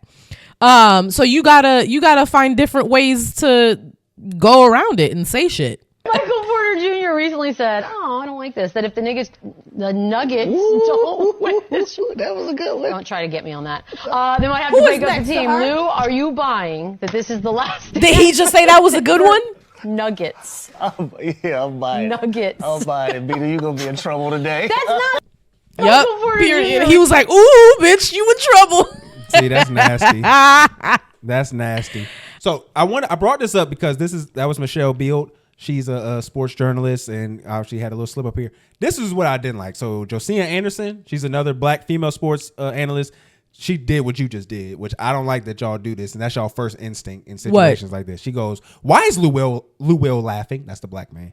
I didn't say that. I said, turn it around so I can see who is around her. Yeah, the first thing she said, you could tell a black tone. You knew that was a black voice. Yeah, and then what I said was he's laughing because who, bitch, you in trouble? Because I think it's hilarious too. I would have laughed like, bitch. So, let me tell you what she says right here. She says, "I'm looking at him in particular. Moreover, it's not his responsibility, nor should it feel like his instinctual duty is to fill the awkward moment with a infecting giggle as the resident African-American former baller on set. Regardless if it was a slip or not, the slur, it sounded like it's not funny or of itself. The next time, stay quiet and let it be what it is." Some people react differently when they're in awkward moments. Some people laugh. But see, but my problem is, as a black woman, your first thing you want to do is address the black man instead of the white woman that just slipped up and said nigga. Did she tweet anything about her before that? That was the first thing she said. She said, "I'm in particular." That was the only thing that was the first thing she wanted to address was the black man. The first thing she said was his name. Yeah, the first thing she says right here, "I'm looking at him in particular." Yeah, the first thing you probably should have addressed is the white woman who slipped up and said nigga first, right? I just think that's crazy, like, because that's not the first time I've seen that happen. And we talked about that too with the shits and gigs guy, where again, the white person is the person who did any kind of infraction in this situation. But the first thing we go to is shooting at a fellow black person. Mm-hmm. And especially in this climate, after everything that just happened, like that's the first thing you want to do in a situation like this, where again, she didn't call niggas on purpose. She slipped up. I didn't say nuggets and said niggas too. Okay, hold on. Stay right the fuck there. Okay. I feel like she be saying niggas. Oh, she definitely get a nigga. Like there's no way that you slip up and say niggas instead of nuggets when you are a sports journalist. Nuggets should be like engraved into you should say nuggets as a sports journalist, a white sports journalist, more than you say niggas. So I don't think your muscle memory from your brain to the synapses to whatever the fuck happens to get it out of your vocal cords, I don't think niggas should have came out at all if you didn't consistently on your own say niggas. Oh, so that is, look at her, she taking black dick. So that is literally, I'm not giving her that was an accident, this or that or anything like that. But I'm also not mad at this guy because of what he said. He was like, "Ooh, you in trouble." Like he just acknowledging that it was just a funny slip up. He was like, you just fucked up. Like him saying, like, you done fucked up, right? Yeah, him saying you're in trouble was him saying, you just fucked up, and I'm acknowledging you just fucked up. I just think so. I don't know. It was just nasty for her to try to point that out. It was a little bit nasty. Like you should have addressed the lily white woman who just said nigga on national television first. And don't describe me laughing as a disinfecting giggle. Like, don't ever respond to any time I ever talk like a that's some disrespect right there. Don't say I had a disinfecting giggle. You niggas be giggling. What kind of shit is a disinfecting? What, nigga? This ain't no Clorox pad. So, like, what are you talking about? Like, but I hate when women take that approach when they're trying to be critical or something. Like, you really just want to shit on another black. That's really what you want to do at the end of the day. And Michelle, you definitely be taking black dick. Respectfully. Can you say that respectfully? Can you tell a girl that you do that respectfully? You need to stand on something. You might, yeah. I feel like you can get that off respectfully. Okay, I'm saying you need to stand on something with me. All right, let's say, like, I can't get you to say nothing about the black women, but shit, at least there's a white woman here, man. Yeah, no, you can get that off respectfully. All right, let's get into Penguin. So we watched it. We don't try to do we are going to bring the TV and talk FNF No, TV. we've been leaving the TV out of Talk FNF TV for a long time. We should just change it to Talk FNF like media at this point. But we watched all of Penguin. Penguin, the season finale was like 2 days ago. Last Sunday. Sunday. So we've been enjoying the show the whole time. It's so good. So let me look up the actors so we can talk about the performances by each of the actors. So well, first off, Colin Farrell, probably your best performance of your life. Colin, I had no idea that was you. Nobody knew. I knew because you know me, I'm big on who's going to be in these movies and I'm always watching it. When they said Colin Farrell was going to be Penguin for the first Batman and then I actually saw the trailer with him in it. Look, nothing like Colin Farrell. I was stunned. Whoever is it the Emmys? You know they calling it fat face? Wow. Is it the Emmys that the TV people get awards for? Mm-hmm. Whoever did the prosthetics and the makeup for Colin Farrell for Penguin, like, I hope you win. You're going to sweep. Yeah, because that was really good. Unless some crazy shit comes out that like throws you out of the water completely. So I'll just give a brief synopsis of the story. They take place after the last Batman movie. Gotham is in disarray. The gangs are also in disarray because their leaders have either been killed or arrested. And it's a perfect powder keg for Penguin to take advantage. And that's what he does. He grounds up a lot of the people who've been disenfranchised and pushed to the side. Is able to bring in and introduce a new drug to the city and takes out the structure that was there in regards to the mob boss. Snitches on everybody. And it ends with he's a snake. He's a slimy snake. He doesn't even snitch on everybody. He just manipulates every single situation, and some of those situations include snitching on people. So again, spoiler alert here, but the two biggest things that kind of came out of it was you learn he killed his two brothers, and you see the way that he did it, where he locked them up and they drowned. Mm-hmm. His mom finds out. They have he never wanted to admit to that at all. He was willing to let his mama die. Okay, so this is the season finale now. Yeah. So his mom, we find out that his mother knew the entire time that Penguin had killed both his brothers. And then there was a mob boss that came to her and he was like, either you embrace the fact that your son is a monster or I can kill him. And then she decided to kill him. That night, he gives her this grand speech about how he's going to take care of her and she deserves all this. And I guess she changes her mind. And she decides that let me ride this out and let me encourage my son to be this monster that he is so that he can move up in the ranks of the gangs. They had her trapped with a cigarette cutter, like a cigar cutter. Yeah. Her finger in the cigar cutter. And he could not. Sophia had her trapped. Mm-hmm. Yeah, and then it was somebody else who had the thing on her. And for the life of him, he couldn't admit to that. He was going to let his mama Dr. lose Julian. a finger. He's such a selfish fucking bastard that he couldn't, like, Sophia was like, your mother already knows that this happened. He didn't believe her, though. Nigga. He didn't believe her that his mother had already knew. But she was like, your mother has known this whole time. Just admit it and her finger won't get cut off. And he wouldn't admit it. And his mother, what's her name? And I just remember he kept calling her Ma. Yeah, Frances. His mother, Frances, was like, she finally admitted that she knew the whole time and she's hated him the whole time. And that's how her finger was saved because she finally admitted it to him. So then Sophia was like, okay, That's enough. It got too intense. And then it ends with probably one of the most heartbreaking endings that you can have Penguin to a gets show. away from like that initial thing, which I was so mad that He Sophia won. I was so mad that Sophia didn't just shoot this motherfucker in the head. Like, she wanted her whole grand theatric, like this and that. You should have shot him first of all, you should have shot his mother in the head. You should have made him cry, and while he was crying, you should have shot him in his shit too. And then you should have left Gotham. Like, that would have been the perfect, because I was rooting for Sophia. That was your girl the whole time. Kristen Milioti was who played her. Let me see How I Met Your Mother. Chef's kiss. Beautiful. 5 stars for you. Like, literally, I love the mullet. Who styled her? Beautiful. She was giving cunt the whole time. Like, I am in love with Sophia's character. Like, No, you love them little frilly looks that she had with the furs. oh my God. And then she had like so much like plunging cleavage. She wore like lots of red, lots of vibrant colors, but then she wore like really dark colors too. Her eyes are like so fucking gigantic, and she looks like she should be playing like an innocent little baby doll.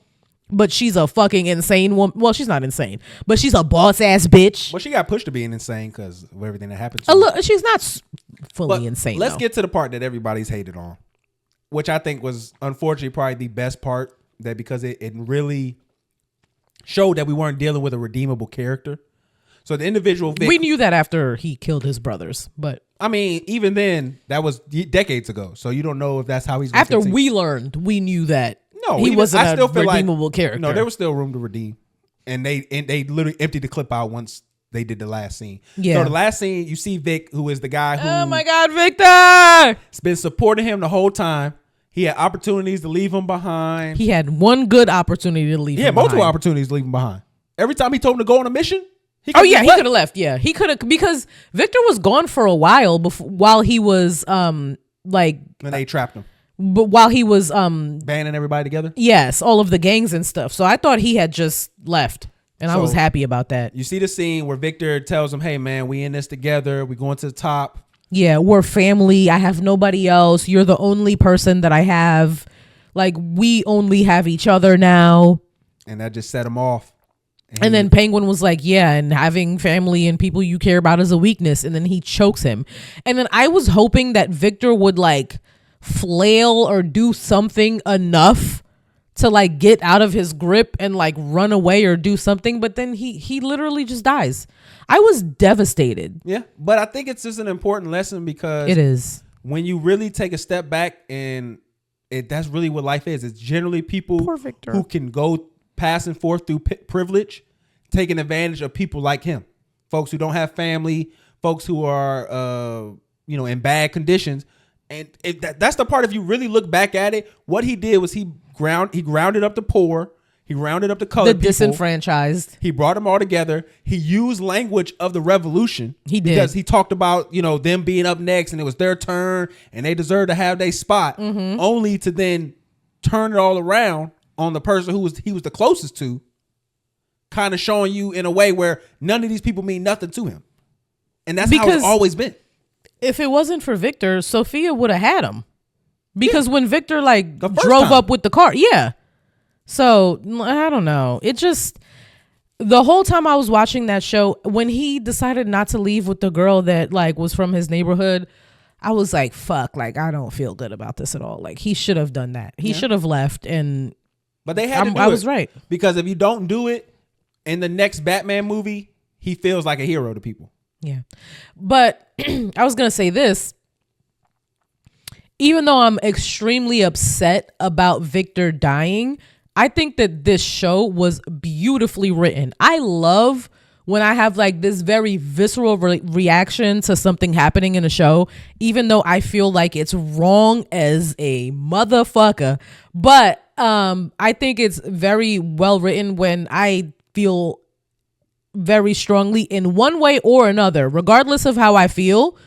It was an enjoyable show, and it brought out emotions, and I like that. I think to piggyback on you saying with the well-written part, I think they did and took opportunities that explain why Batman wouldn't shown up either. Because that was also a looming thing where if you know that this is a Batman movie, you're like, hold on, there's stuff going on. To me, if you're being honest, the only thing that would have got on Batman's radar is the last 2 episodes. Yeah. Because you had the explosion in the subway area, and then she got captured the next day. Yeah. So to me as a superhero person and knowing this kind of world, it's a lot of reasons that everything was either done really quick or done in hiding, in secret. It wasn't like there was stuff outside being done, people stealing from other people. It was a internal civil war essentially between the mob bosses. And again, the picture that they took where you have this guy he's inside the circle, but he's hated. He's like the outsider. Again, I don't want to bring it up, but Trump, like he's a Trump-like figure in that regard, because Trump is looked at like the lower part of the rich pathetic people. Yeah, like people looked at Trump like he was trash, garbage guy too. Like, even though you had money, you don't have the class for this. You're bottom of the barrel rich. And you see now exactly, he did the exact same thing, galvanized those people to fight against a white class that was keeping him out, only to, once he got into that position, kick them to the curb too. That's exactly what it is. And to me, I love that story. Ooh, I like the way you brought that around. It's what I do. It's what I do. You ate that. That's what I do. But I like how that's a good story, just kind of going into this new year, understanding like that's how they operate. See, that's why I love him, because all the niggas I was dating were stupid as fuck. And look at his brain. Oh, I do that. 1 + 7. All right, love you so much. Oh, you should. I love you too. Thank you. What the fuck? I think that was fly though. Like, no, because that's what not for me. That's what Han Solo said to Princess Leia. She's like, "I love you." He was like, "I know." Like, no, that's fly. just tell me you love me back. That's fly though. Do you want to finish with this Miss B Nasty tweet?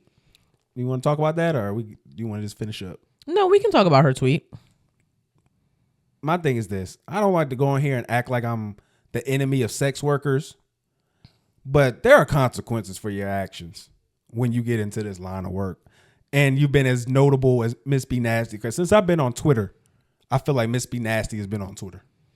You can't really even scroll on Twitter without seeing Miss B Nasty pussy, regardless of what your algorithms are. You can't go a decade putting plastic in your pussy on camera and think that you're going to be able to like live a normal life with your family. You've been projectile squirting on Twitter for 17 years. It's kind of been insane at this point. I don't know if you saw like the tweet where she talked about she got enough money to pay for her son's like psychiatric care that he'll need for anything because of her career path. That's fucked. Like, I just don't understand her obsession with like talking about the effects of her career on her family. So she has this tweet. I think that if you have enough money for his psychiatric care, you should probably just never show up at his school.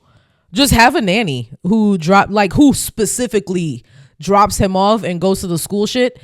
And you should never post him so that his peers never know that you're his mother and your fans never know who your son is. That is the only way to do it. And if I was a very popular sex worker, that is probably what I would do. So she Continue. says, my brother's a firefighter, and she says he won't take me to his station to see it and the fire truck because people know who I am. Laugh my ass off. I think it's funny, LOL, because I tagged him while I was out with him and his wife, and people kept asking, is that who I think it is? And was sick. And he was sick. Laugh my ass off. But why would you tag him? But he's my baby brother, so it's just funny as hell. Like, I wonder how he feels about that. Like, does he not care about people knowing who his sister is? Obviously a little bit, because he doesn't want to take her on the tours of the firehouse or whatever. Why would you tag him in anything knowing that like people would know that you're his sister, that he doesn't want to know that? Like, you made the decision to be a sex worker. Your family doesn't have to be involved, and people don't have to be like harassing him about who his sister is. And the fact that your whole pussy be on the internet all the time, which we like it. We love your content. I just don't like the fact that like sex workers try to act like they don't understand what they do is taboo. And the fact that it is taboo is a large reason why you make so much money doing it. Yes. I hate that like y'all playing dumb You type not shit. at the McDonald's. Like, it doesn't make any sense. Like they try to play dumb and coy when it comes to that, but you know, you're just like in a sense with drug dealers. Drug dealers don't want drugs to be legal. because then that takes the price of the drugs down. Yes, that's what happened in New York when they legalized weed. So that's what I'm saying, where it's like, you as a sex worker know a part of the reason why you make the funds and that you can do what you do is a large point is because you're doing something that's taboo. But then you get upset when you get affected by the taboo action that makes you money. It's just like kind of, I don't know. I really wish like I knew how her brother actually felt about this, because it feels so disingenuous to just drag your, like, there's no way that y'all would be able to know who my family is if I was a sex worker. But we see, I feel like you have to keep those things completely separate, and you have to do so much work to do so. Like before I even, because of like how well versed I am in the internet, before, if this was something I was thinking about doing or wanted to get into, before I even started doing sex work, I would delete every single social media account I ever had. You would not be able to access it. It would be gone. Like people would have to like screenshot things from my social media pages to prove that they existed. Mm-hmm. And then I would start doing stuff. And then nobody that I actually know in real life, I would not follow any of those people. You might find me, but like there's no way that anybody would be able to go and find my family member, find my brother, know who my brother is, know who my son is. I remember when because I come from the era where the strippers used to put pictures of them at the locker rooms at the strip club, and then the next day they put a picture of them and they child.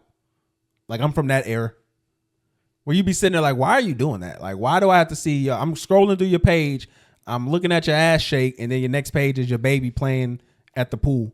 If the page was like, come see me, it do that at this place, and then the next post was my world, my baby, like you need to have two different pages for that. Like y'all need to be smarter about the shit that y'all do. You used to be able to tell by their stories everything, like, oh, when they woke up and had breakfast or whatever, they post their breakfast, then they'll know, oh, I'm gonna be here tonight at 10. And then because they feel bad that they have to be showing pussy, then they got to show the kid my world, who I do it for. And then they show their first 10 minutes at the club. We don't need to know who you do it for. That's what they do. They show us who they do it for. This who we do it for. I do my big one for my little one. You're stupid. I'm on it tonight. Yeah, no, you ate that too. But man, just again, do what you want, but we gonna have. I feel like somebody's used that, but like if nobody has used that before, that would be crazy, because that's really, you really ate that. I do my big one for my little one. I'm gonna use that when I have a little one. I'm gonna get that tatted. Like no, it's gonna be a us thing. I'm gonna be like, I do my big one for my little one, and then their date, and then we both gonna know. But it's gonna be like a tiny little quote in quotation marks. It's gonna be like right here. So your big one is the birth? Is that what you're saying? You about to do your big one? Yeah, giving birth in general is going to be my big one. That's your big one? Yeah. I feel you. That's peace. That's going to be my biggest one.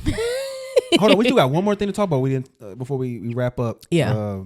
Black Panther, well, Denzel Washington just announced that Ryan Coogler is writing casting him in. He has a role in Black Panther. That's all we know right now. They're writing him a role for Black Panther. And everybody's trying to say that it's full circle because Chadwick, before he passed, has said that there would be no Black Panther without Denzel. Mm-hmm. To me, I kind of feel like once he signs on to do this might be like kind of like the end of the MCU in a way. Because I just feel like he's going to be doing what everybody else. The whole MCU? I just feel like the it's going to be one of those things where it's kind of like it's going to feel like a last gasp effort, kind of like what they're doing with Robert Downey Jr., but at least he's part of the universe. Like the Denzel thing, I feel like the type of work that he's done. Do you think he's so old Hollywood that Marvel hiring him is like a Hail Mary, so that because they hired him, there's something happening that we don't know about and they're on their way out? Not necessarily that they're on their way out because of it. It just feels like from an artistic perspective, using him is like jumping the shark in a way. But you said end of the MCU. Why would it be the end of the MCU? Just how people's excitement with it. I just feel like it'll be like a last gasp effort that's just going to pull people away from it in the long run. Now, it's not going to have people sit with it the way that they wanted to. I know I sound crazy right now. I feel like a if little it happened, bit, because it's a black ass movie in Denzel, and that is always a good combination. Black Denzel, fire. Yeah, but he's always been one of those people who kind of was critical of this kind of market. Remember, he just started doing sequels. That was part of his thing. He was part of the people. I don't do sequels. Yeah, it's a new day and age now. I'm not against the new day and age, but it says something when you change in that regarding what you'll do artistically and the type of performances that you'll give, things like that. I'm not gonna say he's gonna give half-ass performances. I just think maybe the commitment may have changed. I just feel like when people see the movie, unless he's giving him his all and he's actually able to write the story he wants. Because I know what happened in the last movie. Chadwick passed away. You weren't able to tell the story that you wanted to tell. They should have replaced Black Panther. I mean, of course they should have, but that we don't have to get into Y'all that. should have replaced Black Panther 100%, and then y'all should have replaced Blade 2. I just feel like he told us those are going to be part of. He told us his last 5 movies, Denzel. So that's what I'm saying. Where this feels like for me a sign off in a way to be on a big screen, but in the same token, I think that takes away from the product, because the one thing that made the MCU a big time thing was the fact it took folks who weren't that well known and brought them up. And the fact that now they keep doing this thing, especially with villains, making them these big time, historical actors. To me, it just feel like it's who kind else of did they do that with? Kate Blanchett. Who else they do that with? You could, they did with Kate Blanchett. You could kind of say they did a little bit. She wasn't a villain though, but with Angela Bassett, they had put her as a little side character into their movie. That's what they've been doing. I just Kurt feel Russell, like Kurt Russell was a villain. I don't know them. I feel like Black Panther is a little bit different because, like, how do you not put Angela Bassett in Black Panther? Oh, no, I feel you. I feel you on that. Like, we want to see a Denzel and we want to see an Angela Bassett in a Black Panther, because this is like, as far as like cinematic punch, this is huge, and these are actors who, we're not gonna say like Denzel deserves to be in this because he hasn't gotten, but like Angela Bassett, like they deserve to be on like a world stage and loved by more than just Black people. Oh no, I'm not saying that they shouldn't. I just feel like when we get into these kind of positions and this kind of art, when you write a movie, generally, especially where Denzel is now and the type of roles that he's taking, you write the role with Denzel in mind already. I just feel like this franchise has already been cultivated in a way where somebody of his magnitude, it will take away from the original art that you were trying to tell, the original story that you were trying to tell. Mm-hmm. So that's why I just feel like it could be a bigger albatross than something that's going to really help the product itself at the end. But we'll see. We'll definitely see. I definitely want to see him in that Michael B. Jordan movie with him. Yeah, that comes out. Yeah, that Sinner movie. So we'll check that out when we'll definitely watch that. We'll probably review it too. Mm-hmm. Anything else we need to? We need to review more shows and movies. It hasn't been too much. I mean, when we started, we had some, but then some of them fell off. Some of them we really didn't feel like it was that popular to talk about. So yeah. All right. Well, we wrap it up. Yeah, let's wrap it up. All right. We want to thank y'all for listening to Talk FNF TV. It's been a good episode for us. Baby, let them know what they need to do. You're not gonna. Oh, did you gotta do my sign off? Yeah. I felt like I was forgetting something, didn't I? I thought you like memorized it and you were just about to like. Oh no, never that. Eventually that. One day. I was reading something on my notes because they were talking about Alex Jones InfoWars auction. They selling off all his shit, and I just was thinking about that. Man, shout out to Alex Jones, man. Nope. Shout out to Alex. No. Life is a labor of love. So let's keep building these moments together. And remember, your job is not your family. The only thing you should be exploiting is these corporations. Let them know, baby. Follow us on all of the social media at talk.fnf.tv on Facebook, Twitter, Instagram, TikTok. If you're on YouTube listening to us now, hit that subscribe button, leave us a comment. If you agree, disagree, it doesn't matter. Engage with us and love you. Bye. Watch out for the globalists.